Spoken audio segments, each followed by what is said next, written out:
दोस्तों आज जिस हॉलीवुड मूवी को हम एक्सप्लेन करने वाले हैं वो साल 2012 में आई थी, जिस मूवी का नाम है अबाउट चेरी। फिल्म की शुरुआत में हम 18 साल की एंजेलिना को देखते हैं जो कि स्कूल में पढ़ती है। स्कूल के साथ साथ वो एक लॉन्ड्री के अंदर पार्ट टाइम कपड़े धोने का काम भी करती है, क्योंकि उसके फादर इतना पैसा नहीं कमा पाते जिससे घर चल सके। उसके बाद हम एंजेलिना की मॉम को देखते हैं जो अल्कोहलिक है और वो हमेशा नशे में रहती है। एंजेलिना के घर उसकी एक छोटी बहन जोई भी है जिसको एंजेलिना बहुत ज्यादा प्यार करती है। फैमिली के अलावा एंजेलिना का एक बेस्ट फ्रेंड भी है जिसका नाम एंड्रयू होता है। एंड्रयू एंजेलिना को हमेशा से ही पसंद करता है, लेकिन एंजेलिना उसे सिर्फ अपना बेस्ट फ्रेंड मानती है। एक बार एंड्रयू एंजेलिना को एक बार में छोड़ने जाता है। वहाँ पर एंजेलिना अपने बॉयफ्रेंड से मिलती है जिसका नाम बॉबी होता है। बॉबी एक म्यूजिशियन और मॉडल होता है और वो एंजेलिना के पास आकर उसे अपने घर ले जाता है। बॉबी के घर पहुंचकर दोनों इंटीमेट होते हैं और इंटीमेट होने के बाद बॉबी एंजेलिना को बोलता है कि तुम बहुत ज्यादा सुंदर हो और तुम्हें न्यूड फोटोशूट करवाना चाहिए। मेरा एक दोस्त है जो ऐसे फोटोशूट्स करता है और वो तुम्हें एक फोटोशूट के $500 देगा। एंजेलिना ये सुनकर बॉबी से गुस्सा हो जाती है और उसको गाली देकर वहाँ से अपने घर चली जाती है। घर पहुंचकर एंजेलिना अपनी छोटी बहन जोई से खाने के बारे में पूछती है तो जोई उसे बताती है कि अभी तक उसने कुछ नहीं खाया। तो एंजेलिना किचन में खाना बनाने के लिए जाती है, पर वो देखती है वहाँ पर खाने का कुछ भी नहीं पड़ा। इस वजह से उन दोनों को बिना खाना खाए ही सोना पड़ता है। अगले दिन एंजेलिना बॉबी के बताए हुए पते पर पहुंचती है। वहाँ पर वो बॉबी के दोस्त यांग से मिलती है और यांग एंजेलिना को बताता है कि उसे 3 दिन फोटोशूट करवाना होगा और एक फोटोशूट का उसे $300 मिलेगा। एंजेलिना यांग को बोलती है कि बॉबी ने उसे बताया था कि उसे एक फोटोशूट के $500 मिलेंगे, पर यांग उसे बोलता है कि वो $300 से ज्यादा नहीं दे सकता। अब एंजेलिना को सिर्फ एक ही दिन का फोटोशूट करवाना था, तो इसलिए वो $300 में भी काम करने को राजी हो जाती है। उसके बाद एंजेलिना अपना न्यूड फोटोशूट करवाती है और थोड़ी देर बाद वहाँ पर उसका बॉयफ्रेंड बॉबी भी आ जाता है। फोटोशूट कंप्लीट होने के बाद बॉबी एंजेलिना को उसके घर पर छोड़ता है और घर जाने से पहले वो एंजेलिना को बोलता है कि तुम्हें ये काम करने की जरूरत नहीं है, पर एंजेलिना उसकी बातों पर ध्यान नहीं देती। एंजेलिना शहर में रहते हुए काफी परेशान हो गई थी, इसलिए वो सैन फ्रांसिस्को जाके काम करने के बारे में सोचती है और इस बारे में वो अपने दोस्त एंड्रयू से भी बात करती है। वो एंड्रयू को बताती है कि वो सैन फ्रांसिस्को जा रही है और एंड्रयू उसको बोलता है वो भी साथ चलना चाहता है क्योंकि वो उसको अकेला नहीं छोड़ना चाहता। एंजेलिना को ये सुनकर काफी अच्छा लगता है कि उसका बेस्ट फ्रेंड उसका इतना साथ दे रहा है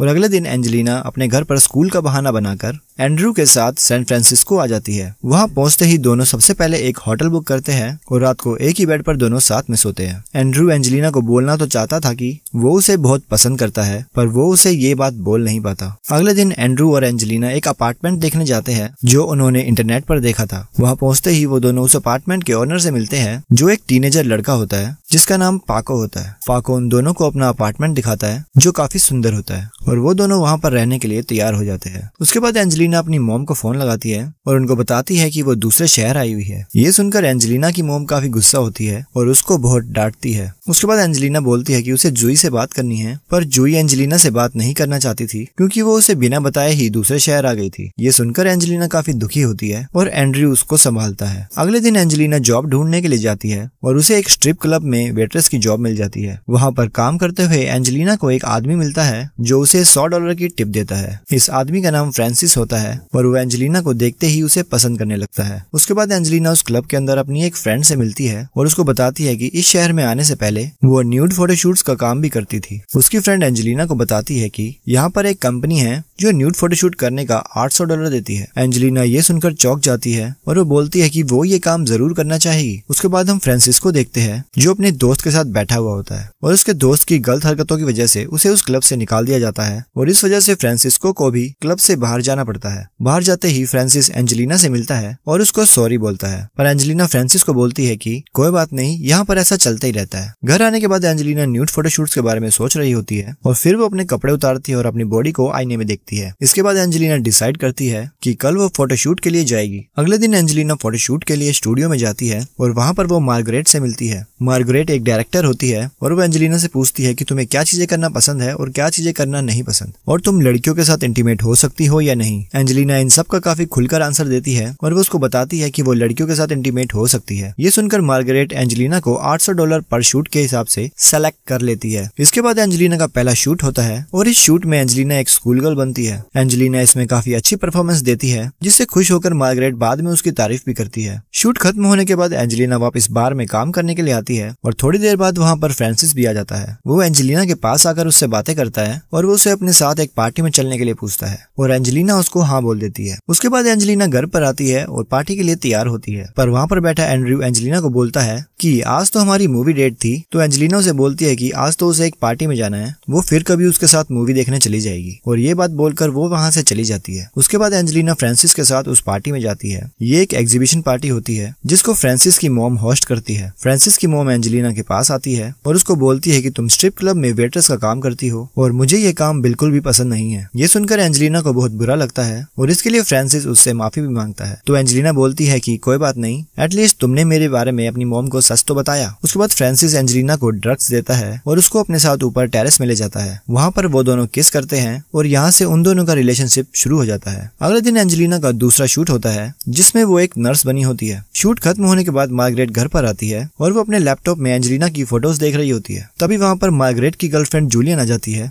और वो मार्गरेट से पूछती है कि एंजेलिना कुछ ज्यादा छोटी तो नहीं है। मार्गरेट उसको बताती है कि वो 18 साल की है और ये काम उसने अपनी मर्जी से चुना है। वहाँ से निकलकर मार्गरेट एक क्लब में जाती है जहाँ पर वो अपनी एक दोस्त से मिलती है। उस क्लब के अंदर एंजेलिना भी आई होती है और मार्गरेट की दोस्त मार्गरेट को बताती है कि एंजेलिना काफी सुंदर है और तुम्हारे लिए काफी परफेक्ट लड़की है, जिसको सुनकर मार्गरेट को काफी अच्छा लगता है। और यहाँ पर हमें ये भी पता चलता है कि मार्गरेट एंजेलिना को पसंद करने लगी है। अगले दिन मार्गरेट किसी दूसरी लड़की के साथ शूट कर रही होती है, पर उसे शूट करने में वो फीलिंग नहीं आती जो फीलिंग उसे एंजेलिना के साथ आती है। इसलिए मार्गरेट उस शूट को बीच में ही छोड़ देती है और वहाँ से चली जाती है। दूसरी तरफ एंजेलिना अपना काम खत्म करके अपने घर पहुंचती है और वो वहाँ पर देखती है उसकी मॉम और उसकी छोटी बहन लुई आई हुई है, जिनको देखकर वो काफी खुश होती है। उसके बाद एंजेलिना अपनी मॉम को फ्रांसिस के बारे में बताती है और ये बात सुनकर उसकी मॉम कहती है कि उसे फ्रांसिस से मिलना है। एंजेलिना फ्रांसिस को कॉल करके उसे डिनर पे आने को बोलती है। शाम को सभी लोग डिनर पर जाते हैं और वहाँ पर बहुत देर तक फ्रांसिस का वेट करते हैं, पर फ्रांसिस वहाँ पर नहीं आता। इसके बाद एंजेलिना की मॉम उसे बताती है कि ये बड़े लोग ऐसे ही होते हैं और उसके लिए तुम सिर्फ एक खिलौना हो। पर एंजेलिना अपनी मॉम को बोलती है कि फ्रांसिस एक लॉयर है और उसके पास बहुत कम टाइम होता है, इसलिए वो डिनर पर आ नहीं पाया। अगली सुबह एंजेलिना की मॉम उसको बोलती है कि उसकी छोटी बहन के पेट में प्रॉब्लम है और उसको पैसों की जरूरत है क्योंकि उसका ऑपरेशन होना है। ये सुनकर एंजेलिना अपनी मॉम को बोलती है कि आप चिंता मत करो, मैं आपको पैसे दे दूंगी। और उसके बाद एंजेलिना अपने काम पर चली जाती है। काम से फ्री होने के बाद एंजेलिना जब अपने घर आ रही होती है तो उसे रास्ते में फ्रांसिस मिलता है और उससे माफी मांगता है। वो उससे बोलता है कि उसको बहुत ज्यादा काम था इसलिए वो उस रात डिनर पर नहीं आ सका और वो उसके लिए फूल भी लेकर आता है। एंजेलिना फ्रांसिस को माफ कर देती है और अपने घर पर वापस आ जाती है। घर आने के बाद एंजेलिना देखती है कि उसकी छोटी बहन जोई उससे कुछ बात करना चाहती है और एंजेलिना उसके पास बैठती है। जोई एंजेलिना को बताती है कि उसके पेट में कोई भी प्रॉब्लम नहीं है और उसकी मॉम उससे झूठ बोल रही थी। अब जब एंजेलिना को पता चल ही गया था कि उसकी मॉम उससे झूठ बोल रही है तो एंजेलिना की मॉम जोई को लेकर वापस अपने घर चली जाती है। उसके बाद हम मार्गरेट को देखते हैं जो पूरे दिन शूटिंग में बिजी रहती है। मार्गरेट जब घर पहुंचती है तो वो देखती है उसकी गर्लफ्रेंड जूलिया ने एक पार्टी रखी थी पर वो उस पार्टी में सबसे लेट आ रही है। इससे उसकी गर्लफ्रेंड जूलियन काफी गुस्सा होती है और वो मार्गरेट को एक रूम में ले जाकर उसके साथ इंटीमेट होती है और अगले दिन उसको छोड़कर चली जाती है। एक बार एंजेलिना एंड्रू को बोलती है कि वो एक लड़के के साथ वीडियो शूट कर रही है। ये सुनकर एंड्रू एंजेलिना को बोलता है कि तुम्हें लड़के के साथ वीडियो शूट करने की क्या जरूरत है। तो एंजेलिना उसको बताती है कि इसके उसे पैसे भी बहुत ज्यादा मिल रहे हैं और उसे ये काम करना भी बहुत ज्यादा पसंद है। उसके बाद एंजेलिना वो वीडियो शूट के लिए जाती है। ये वीडियो शूट एक लड़के के साथ होना था और इस वीडियो में वो उस लड़के के साथ इंटीमेट भी होती है। वीडियो खत्म होने के बाद फ्रांसिस एंजेलिना को लेने आता है। एंजेलिना उसकी कार में बैठती है और फ्रांसिस एंजेलिना को बोलता है कि अब वो ये काम करना बंद कर दे। एंजेलिना उसको बोलती है कि वो ये काम क्यों नहीं कर सकती। तो फ्रांसिस उसे बताता है कि तुम 4-5 लड़कों के साथ इंटीमेट होगी, उसके बाद मेरे साथ इंटीमेट होगी, तो मुझे ये सब बिल्कुल भी अच्छा नहीं लगेगा। एंजेलिना बोलती है कि उसे ये काम पसंद है और वो ये काम करना बंद नहीं कर सकती। एंजेलिना फ्रांसिस को उसके घर छोड़ने के लिए बोलती है। फ्रांसिस काफी नशे में गाड़ी चला रहा होता है इसलिए वो गाड़ी का एक्सीडेंट कर देता है। उसके बाद फ्रांसिस वहाँ से भाग जाता है और एंजेलिना पैदल चलकर घर पर आती है। उसके बाद एंजेलिना अपने घर पहुंचती है और वो देखती है उसका फ्रेंड एंड्रू उसकी ही वीडियो देखकर खुद को प्लेजर दे रहा है। ये देखकर एंजेलिना को काफी गुस्सा आता है और वो एंड्रू पर चिल्लाती है और अपना सामान पैक करके वहाँ से जाने लगती है। पर एंड्रू से बोलता है कि उसे माफ कर दो, उससे गलती हो गई। तो एंजेलिना उससे पूछती है कि क्या तुम उससे प्यार करते हो। एंजेलिना एंड्रू से 2-3 बार पूछती है कि क्या वो उससे प्यार करता है, पर एंड्रू के पास इसका कोई जवाब नहीं होता। तो एंजेलिना वहाँ से अपना सामान लेकर चली जाती है। वहाँ से निकलकर एंजेलिना एक क्लब में जाती है जहाँ पर उसे मार्गरेट मिलती है। एंजेलिना मार्गरेट को सारी बातें बताती है और मार्गरेट एंजेलिना के पास आकर उसे किस करने लगती है। उसके बाद मार्गरेट एंजेलिना को अपने घर ले जाती है जहाँ पर दोनों इंटीमेट भी होते हैं। इसके बाद हम देखते हैं एंजेलिना मार्गरेट के साथ रहने लगती है और इन दोनों के बीच में रिलेशनशिप शुरू हो जाती है। एंजेलिना वीडियो शूट के लिए भी जाती है पर एंजेलिना अब एक डायरेक्टर बन चुकी है और वो दूसरी लड़कियों के साथ वीडियो शूट करती है और फिल्म यहीं खत्म हो जाती है। तो दोस्तों आज की ये फिल्म की स्टोरी आपको कैसी लगी, आप अपना जवाब हमें कमेंट सेक्शन में कमेंट करके जरूर बताएं। और दोस्तों ऐसी और भी इंटरेस्टिंग वीडियोस देखने के लिए आप हमारे चैनल को सब्सक्राइब करके बेल आइकन जरूर दबाएं।